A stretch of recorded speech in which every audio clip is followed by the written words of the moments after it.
ng iyong puso na ikaw ang huhubog sa iyong bukas.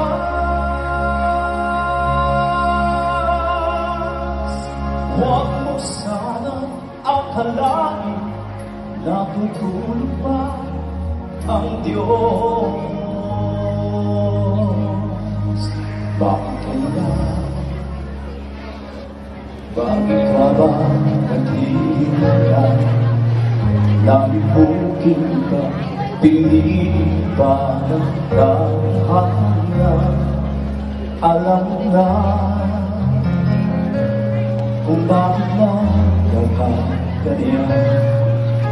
Lumulong, nasasayang ang buhay mo, at ang ibinubulong ng puso. Natutulog ba ang Diyos?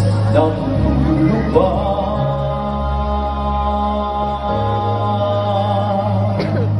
At ikaw ay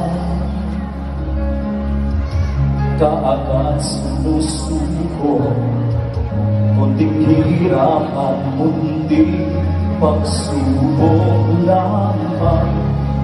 Bakit ganyan? Nasa iyong laman, natutuwa, nawawala ng pag-asa, at iniisip na natutulog ba? Natutulog ba ang Diyos? Natutulog ba?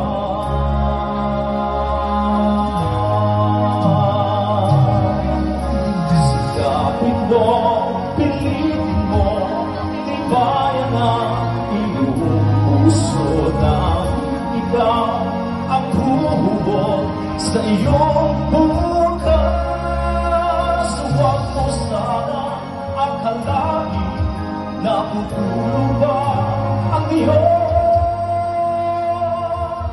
Ang buhay mo ay mayroong halaga sa Kanya.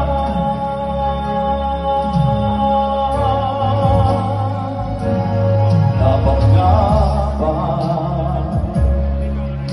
na ikaw ay makita, nabibukin ba, pinili pa ng tadhana? Gawin mo na kung ano ang nararapat. Magsikap ka at magtiwala sa may katawan. Nakahanda ang Diyos umalalay sa'yo.